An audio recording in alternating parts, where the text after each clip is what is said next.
Hey everybody, welcome to this week's podcast. I want to thank everybody that showed up for the Whatnot stream last weekend. That was absolutely awesome, and I am definitely doing more of those, at least one a week. But I don't want to waste anybody's time on that who's not interested. I'll talk more at the end. Let's just jump in and see what's been going on this week. First up, the creator of Project Nested just posted a detailed video as to how it works and how they came up with the idea, and basically just a really detailed deep dive into the project. And for anybody unfamiliar, Project Nested is a way to take NES ROMs and patch them to look for the hardware registers of the SNES instead, essentially allowing you to run many NES games on the Super Nintendo.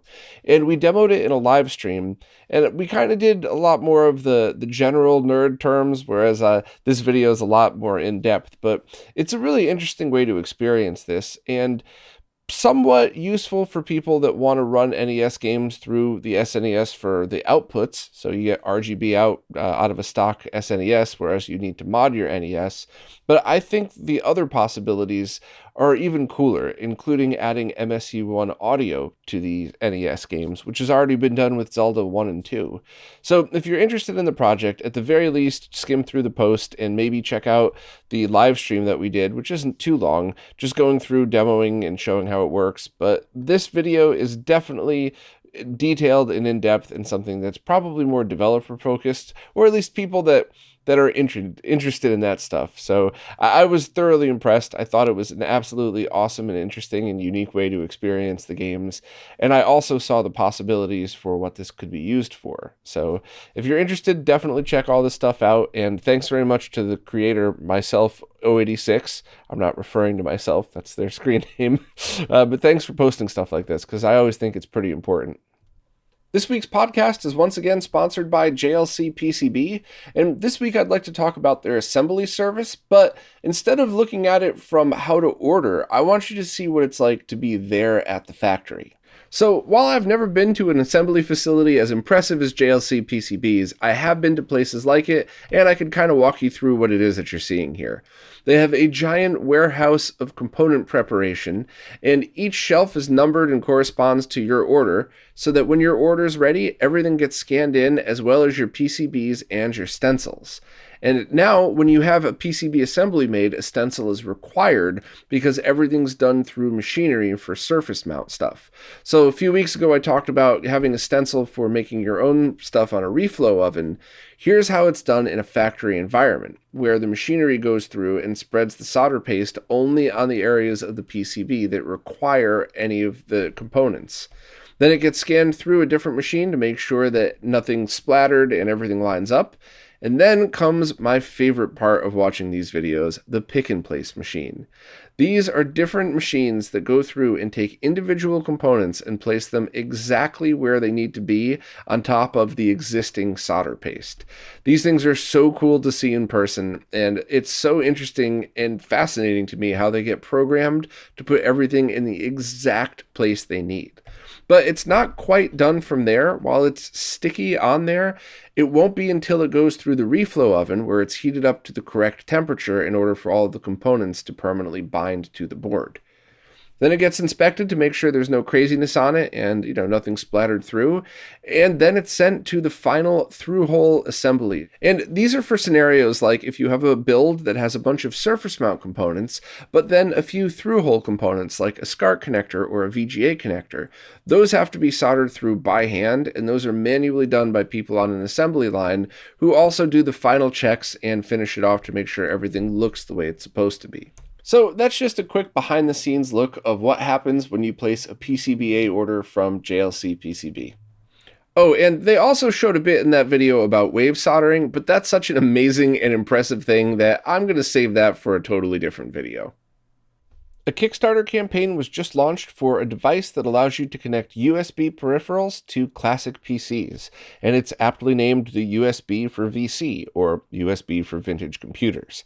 It's developed by Duke Nukem and based on a modular open source design that claims to have less than a millisecond of lag, and supposedly averaging about half a millisecond of latency, which for all human use, that's zero. There's a lot of people that seem to misunderstand and confuse milliseconds with frames. half a frame could possibly maybe be interpreted by pro players, but half a millisecond, absolutely not. Impossible. And it's based on a modular design, which is kind of interesting. So rather than try to jam every feature into one, there's a baseboard and then different protocol cards, and then you have to supply your own Raspberry Pi. However, you could use pretty much any Pi out there, which is great because there's still the Raspberry Pi shortage, just like every other component shortage there is out there. So if you have a 2 laying around that's long been collecting dust in a box, you could still utilize it for this, which I just love repurposing older hardware, just like RetroNAS uses any old computer, but I digress. So you take your Raspberry Pi and plug it into the baseboard, and then add whatever protocol card onto that. So there's one for the IBM PC, there's one that allows you to just spit out PS2 keyboard and mouse type of connections. And overall, I think that's a good idea because you don't have to worry about one giant massive thing, and you could expand it in the future. So deliveries are aiming for April. I always tell people respectfully to just assume it's going to be late because there's just a million factors involved in things like this, and we are in a global part shortage, but they're aiming for fairly early delivery for this. And either way, it just looks like a very cool product, and it looks like something that people might be interested in if they have a bunch of old vintage computers. So check out Rick's post for all the details, and then the Kickstarter link is right there, as well as a link to the open source project if you'd like to take a look at that as well, and maybe even make your own. Scanline City has just released a few more metal plus plexi cases for arcade boards. This time, cases are available for X-Men, Gunbird 1 and 2, and Strikers 1945 1 and 2. And these are the same quality and build construction as the one that I'd shown before. They had previous ones for all of the Mortal Kombats, for The Simpsons, and quite a few others. And I absolutely love these.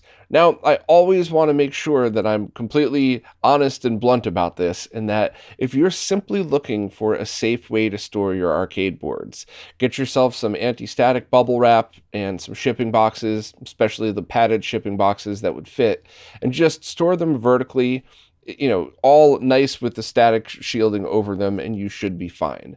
You don't need to spend a lot of money to properly store your arcade boards. However, if you plan on using them and storing them, that's when something like this is a huge advantage. Because in the original live stream I did with Jonathan, I kept trying to knock them over just to show that they're pretty sturdy by themselves, just sitting either on the tall or wider ends. Of course, you could lay them flat if you want. So if you have your super gun connected to the side or your JAMA cable inside your arcade machine, these are fully functional cases that do a great job protecting it and keeping it standing, but they also look amazing. I really love the way the plexi looks over the metal because you don't get any of the fingerprints that you get on the metal, and it kind of gives a strange depth to it because you're looking through the plexi into the metal. Please check out the live stream we did a while back for more details, but I think they're absolutely excellent cases, and they're reasonably priced for what they are, but they're expensive. And I always just try to beat this point to death because there's so many people out there, like with the Retro Gamer Store cases, that see the price and immediately go, oh, they're ripping us off, that's crazy. But if you learn what this is, what's in the kit, and why somebody would want to buy it, it completely makes sense. I mean, these are, precision cut metal with good precision cut plexi directly over them with the full kit to mount it to your arcade board. So this is definitely something for the enthusiast that doesn't just want to store it, they also want it to look cool and they want to be able to use them as well. So definitely check out Scanline City's website for all of the different cases that they sell, as well as the original live stream that we did if you want more info and kind of to see them in action, because I really dug in and tried to get it from different angles and just tried to show what to expect when you get them. But I'm a huge fan of these cases, and I'm glad that they're expanding to more arcade boards and different platforms. And there's a few other cool ones coming up too that I know they're working on that I'm definitely going to be doing at least a live stream on, showing it off and playing it before it goes off to a friend of mine who purchased it. Displaced Gamers just posted a really neat video where they took a 4-page Nintendo Power article from 1991 that discussed different mappers and what that meant for NES cartridges, and kind of picked it apart and went through it. And it was both a really fun look as to how Nintendo tried to spin that in their marketing back in a time where they were still trying to sell NES cartridges, but also trying to pimp out their new SNES. But it was also neat to see some of the mistakes in the article and to hear Chris describe them, especially if you're a fan of Displaced Gamers. you've been hearing these explanations for a while, so to hear Nintendo's version of it versus Chris's was pretty cool. And it was just a really enjoyable video. So if you've been liking even a little bit any of these videos, this is definitely one that I would recommend, just because it kind of references the magazine, it bounces back and forth, and it was pretty easy to understand. So overall, I'm not trying to say Chris's videos are not easy to understand. We talked about that when we did the interview, but some of the stuff gets highly technical, and this one's I just thought this was fun. It's still technical, but this was a fun one. So check it out if you're interested. Humble Bazooka just released an amped edition of their Jag AIO-A adapter, which allows you to get RGB, composite, and S-video simultaneously out of your Jaguar. I have an explanation to all of this and another mini review, but if you just want to skip to the end, this, in my opinion, is the adapter to buy if you want multiple outputs from your Jag. If you already own a really high-quality RGB cable and a high-quality S-video cable or something, you might not need this, but if you don't, or if you have an older beat-up cable like some of the ones I used to have to buy because there were no other options, this is the one for you. And there's really nothing to worry about. There's zero safety issues. You could use everything at the same time. This is so far my favorite video output solution for the Jaguar. But now let me talk a little bit about why. And if you're not into the details, please skip to the next section.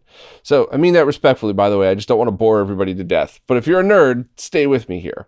So the original version of the Jag AIO-A looked exactly the same on the outside, but it just took all of the traces from the output connector on the Jaguar and ran them out to their ports. And there's nothing wrong with that, and there certainly was no safety issue if you're just using one at a time, but it brought up a couple of different problems. First of all, the output of a Jaguar, the RGB lines, output proper video signals, and it uses a Genesis 2 video connector. So that means you also have to compensate for the fact that the Genesis 2 RGB SCART cables have components in them. So while technically the Jaguar was outputting the correct video signals, when you combined it with the Genesis cable, it would be a little too dim. Now, if you were using a CRT, that's no big deal. You could just turn the knob up. You could just turn the brightness up on your flat panel, but that can get annoying, and that has some other issues with it. Not safety related, but just more annoyance. However, if you were using the HD RetroVision cables, those compensate for the brightness and you're good to go. So the original adapter was really great for people that wanted one output at a time, and if you were getting RGB, it was via HD RetroVision. But the other issue is HD RetroVision cables sync on composite video, which means you could not plug in the composite video output of this adapter and the HD RetroVisions at the same time. You could, but it might not be safe for the console. I don't have details on that, so I would much rather be wrong in saying don't do it than be wrong in saying do it and have it damage your console. So there was a bunch of issues related to that, and Humble Bazooka went back and added an amp in it for people that were using RGB SCART cables or needed multiple outputs. So just to reiterate one last time, if you have the original and you're using HD RetroVision cables and not simultaneous out or just HD RetroVision and S-video, then you're safe. It's a perfectly good adapter. I said it was safe the first time I reviewed it. You don't really have to worry about that. But here's why I love the new one. Humble Bazooka took a THS 7374 amp, a very high quality video amplifier used in tons of retro gaming projects, with the low pass filter turned off, so you don't have double filtering or anything like that. And they were able to rebuild the circuit so that it outputs exactly what a cable would be expecting from a Genesis 2, the same port. But there was kind of a cool bonus in that Genesis 2 cables that are properly built already have the same type of components on the sync line that you would have needed on an Atari Jaguar's RGB SCART cable. So that means no processing needed to be done. They just ran sync right over to that pin, which freed up a pin on the amplifier. So they were able to then run composite video with the proper circuitry, of course, through that. And whenever you run something through one of those THS 7374 amps, you could get safe dual output.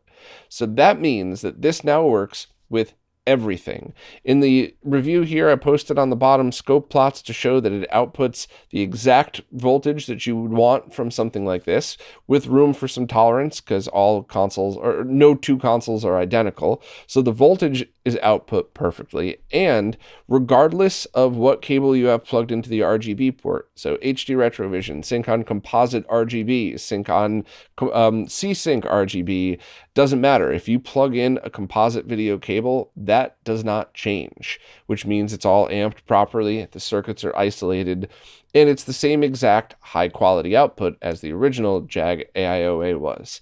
So that's basically why this is my favorite, because you could have any combination of anything on this. You could safely use composite and any RGB adapter. If you wanted to, you could even use a Genesis 2 composite cable and the composite output of this. Don't really know why you would want to do that, but you can if you feel like it. And I think that's a big deal, because I do know a lot of people who prefer to stream with RGB, but they have a big, beautiful CRT with only a composite input that they want to game on that and then stream via the higher quality output.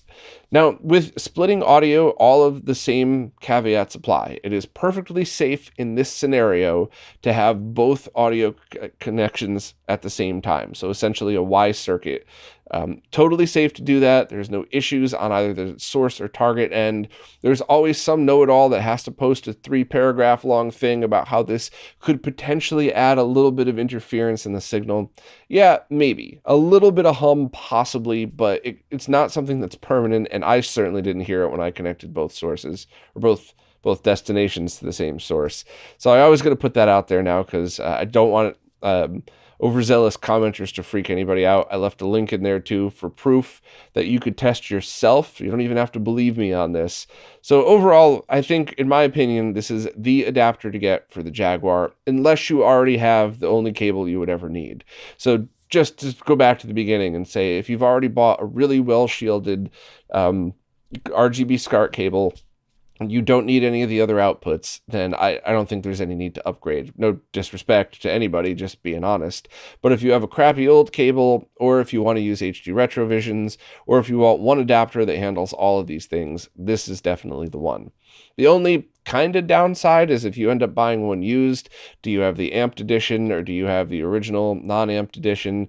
You'd have to pop it open to see, but the circuit board says it right on there, and you could even see the chip on it. I don't even need to zoom in. You could see the, one has a chip on it, the other one doesn't, and it says amped right on the board. So that one's pretty easy. Also, on a personal note, I bent that composite pin. I probably shouldn't use that picture. That was my fault. That wasn't Humble Bazooka's fault. So if you want any of this, check out the link. You have to select which one you want from the drop-down menu. I would strongly recommend the amped version unless you're just using these for HD Retrovision plus S-Video, or separately either HD Retrovision or composite, but not at the same time.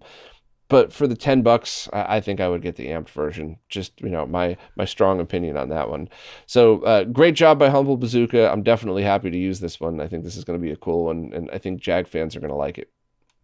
Tito from Macho Nacho Productions just posted an overview of the Triforce arcade platform, which was an arcade system that was out in the 2000s, mostly the mid-2000s, I think, that was a combination of Sega, Namco, and Nintendo all working on it, which is a pretty interesting combination of companies to make an arcade platform. Now, this wasn't a modding video or some super deep technical dive. This was more of an overview, but I really enjoyed it because I've never seen one of these in person, and I certainly wanted to know more about the outputs and kind of just take a look at it. So if you already own one of these, or if you're a serious arcade head, there's probably nothing new in this video for you. But if you're like me, and even if you have a bunch of arcade knowledge and you just kind of want to see a different perspective on something like this, I really enjoyed the video and I thought it was a very cool look into it.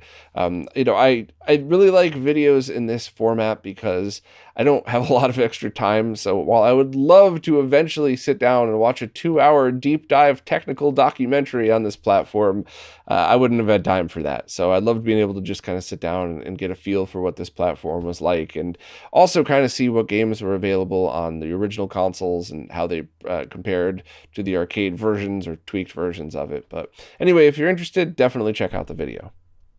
Up next is this week's Mr. Updates, care of Lou from Lou's Retro Source. As usual, I'm just going to skim through these and give everybody a basic idea of what's been going on. And if you're interested in any of the details, please check out Lou's posts, his video, and consider subscribing to his channel as well. But let's skim through and see what we got. So Robert Pipe is continuing to work hard on the PlayStation core, and that's been coming along pretty nicely. Hotego has given some updates on what he's currently working on, and he's gotten 80% of the CPU instructions implemented for the Neo Geo Pocket CPU, which is cool because I'm really looking forward to playing that on the Mr. platform to see how that works.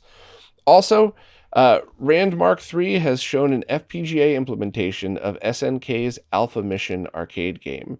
And I definitely remember playing Alpha Mission 2 on the Neo Geo, and I really liked that game a lot. I also really dug the music, so I'm definitely interested in following this core and seeing how it progresses, because I'd certainly love to try out the original.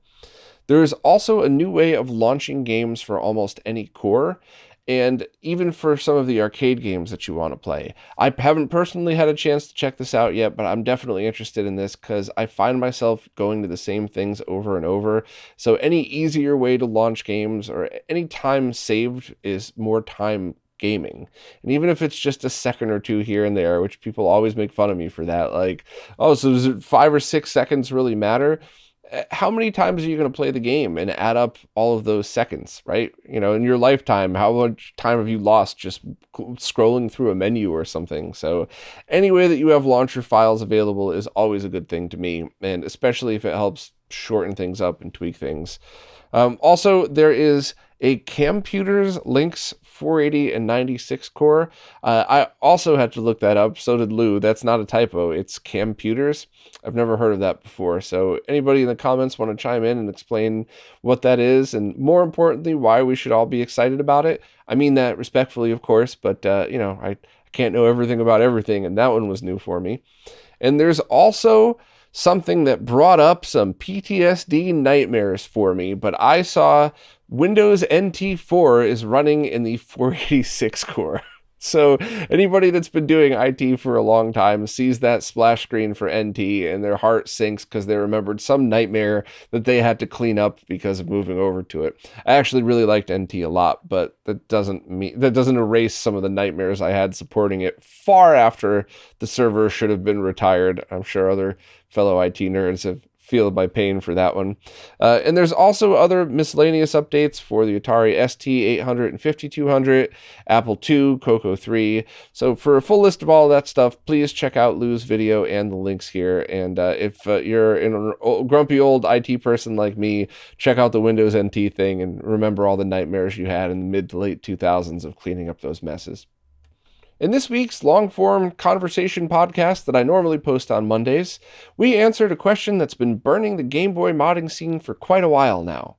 Who the f*** is Mahko? All kidding aside, I had a really great time talking to Mahko. We went through his Game Boy modding, what he does with them, his thoughts on modding in general. It was just a fun conversation and a great way to get to know somebody that a lot of other people have been giving the thumbs up about in the retro gaming and modding scene for a while. So it was fun to get to know him. The only thing that I'll say, I don't know if I would call it a negative side of things, but there were at the beginning a bunch of different audio connection issues. I talked about that at the opening. That wasn't BS.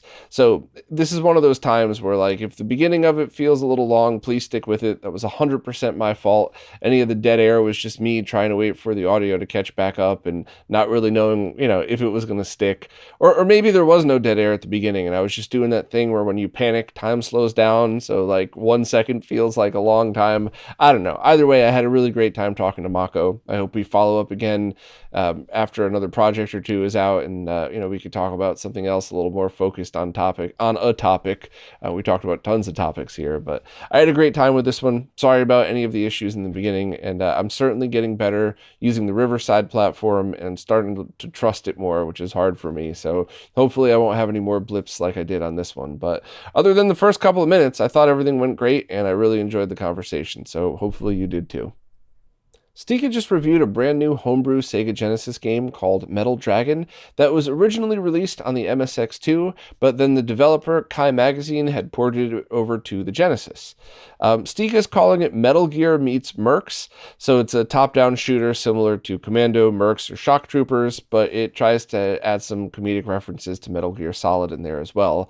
And if you'd like a full overview of the game, Stika does his typical thing with it, where you get to learn about the game itself and the gameplay, but also the cartridge, the box, and basically it covers everything both a collector and a gamer would want to know about a game like this. So it's one of the many reasons why I like Stika's reviews. And also in the video, he showed a picture of the front of the cartridge, so you could take a look and if you're into that kind of thing, see if it's built correctly from a voltage standpoint, which it seems to be. But I asked that he post a picture here in the written review or the write-up of it, not the written review, just to show that there are beveled edges and the sides are chamfered. So you could get the chamfer from the picture in the video, but you couldn't quite get the bevel, or couldn't quite see it. And I just wanted to let everybody know that this appears to be a perfectly safe cartridge to use. And that's, that's one of the things that I always thought making something safe was a bare minimum, not a special feature request. It's a little scary to see some companies, especially some companies that are starting to make a name for themselves, still sell garbage, but this is not one of them. This has chamfered and beveled edges, and it looks like whether you decide the game is for you or not, it would be safe if you do decide to play it. So definitely check out Stika's review, and it certainly looks like an interesting game I'd certainly love to spend a few moments with as well. So I absolutely loved doing the stream on Whatnot last weekend. Thank you to everybody that showed up, and I'm definitely doing more. But I want to talk a little bit about why and what to expect, and more importantly, I want to hear from you. If you like it, do you think this is the right platform for me? Because this stuff is so much more fun when I'm hanging out with you all doing it. It's not really any fun to get on a platform that nobody else likes and we're all just kind of sitting through. It seemed like people liked it, but I want to hear from you. But I also want to give you a quick overview of what I'm trying to accomplish there and why I'm there and what I'm, basically what I'm doing. As always, full transparency, I am not sponsored by them, so this is all my personal thoughts, except I seemed to really like the platform, so hopefully some kind of sponsorship will happen, but at the moment, right now, at the time of recording this is just honestly how I feel. So Whatnot is a live streaming auction platform, kind of like imagine if Twitch or Instagram Live sold stuff. And I absolutely loved going through and opening up a box and saying, like, what do we have here? Okay, let's test it. Let's make sure it works. Let's talk about it. Let's figure out if this is the right solution for the people in the chat or not. And then, okay, let's auction it off. And I absolutely loved that part of it, but I know that's not really what most Whatnotters do. I still don't know if that's what I'm supposed to say, but whatever. People on the platform generally pre-list their items, and if they do find other stuff, it's not more of like a grab bag style. So, I never really fit in totally anywhere, but I do feel like I could find a happy medium. So the next stream I'm going to be doing is going to be PlayStation focused, although I'm definitely going to open it up doing a random. I think I have a stack of PS4 games that my cousin gave me that I think would be better off going to people that would actually play them. So I'll start out with kind of one of those, but this week, and it's going to be Friday evening New York time, I have a couple of items already preloaded, including a PS1 digital modded and X-Station modded PlayStation 1. So one PS1 that has HDMI and an ODE built in. I have a PlayStation 2 with a mod chip and a C-Sync mod. I have a PS2 with just a C-Sync mod on the model that allows you to keep composite video and component video. So all you would really lose is S-video, but you gain the ability to run 480p over RGBS. So basically, if you have an Extron Crosspoint, that's really exciting. If you have a newer model G-SCART switch, it's useless. Both of those things are totally fine. That's why I want to talk about it in the auction chat while while I'm showing it so people know what they're getting. But I also have rare controllers, and I'm doing a giveaway for a PS1 Retro, which is those Bluetooth adapters that allows you to connect modern PlayStation controllers wirelessly to older ones with very, very little latency. So this one's going to be kind of a mix of everything I want to do on the platform. Some bigger items that I've had sitting around that I don't use that I think people would be interested in. Some grab bag style stuff where I figure out what to sell as we're doing it, and a giveaway. And that's exactly what I would like to do with this platform. And I also really want to do stuff like if I do a video on something like, Cousin Scott and I were talking about doing a podcast style video on how we like to watch certain content on CRTs versus projectors versus flat panels. And afterwards, I think I would love to jump on Whatnot and auction off one of the projectors that I was using, as well as a DVD VHS HDMI combo unit, so you could play VHS tapes through HDMI, and a component video outputting VCR DVD combo, and a bunch of VHS tapes we'll start with. I really think it's going to be awesome to do things like, I have a project that I've spent a ton of money and a ridiculous amount of time on that would normally all go in a box and go into storage and never be used again. And now I get to recoup some of those costs while, more importantly, getting it in the hands of people who want it. So that's what I want to do there. Plus, I just love hanging out with all of you awesome people. So sometimes I'm sure I'll just open up a box and sell whatever's in it just for a chance to hang out. But that's kind of my goals on the platform. I also have a couple of friends who are, a little reluctant to try new platforms. The grumpy old IT people, if you will, that I'm trying to drag on there with me because I think they have a bunch of really cool stuff that other people would like and enjoy more than they do. I mean that with love, of course. So, this is something that I think I'm really going to enjoy doing. But like I said at the beginning, I want to make sure that you all like it. Do you think this is the right platform for this? Do you not like the platform because of something? I want to make sure I'm part of something that's a good fit for all of us. And my gut kind of tells me this is the one I was looking for, but what you have to say about it's way more important. So please let me know what you think. And also, please click, if you're not part of the platform, click on the link in this description because you get $10 off your first purchase. So that's not like a gimmick or something like that. It's just if you sign up by just going to whatnot.com and downloading the app, you don't get anything on your first purchase. If you use the link, then you get $10 off your first purchase. And make sure to follow me as well. So that's pretty much it, I guess. I'm really just looking for your thoughts on all this and what you all think, but I hope to see you all this Friday for the PlayStation auction, and I hope to see you for a whole bunch more, because I think it's a platform that I'm probably going to be on from now on. Well, that's it for this week. As always, thanks to everybody who watches, listens, plays nicely in the comments, and especially thank you to anybody who supports in any way possible.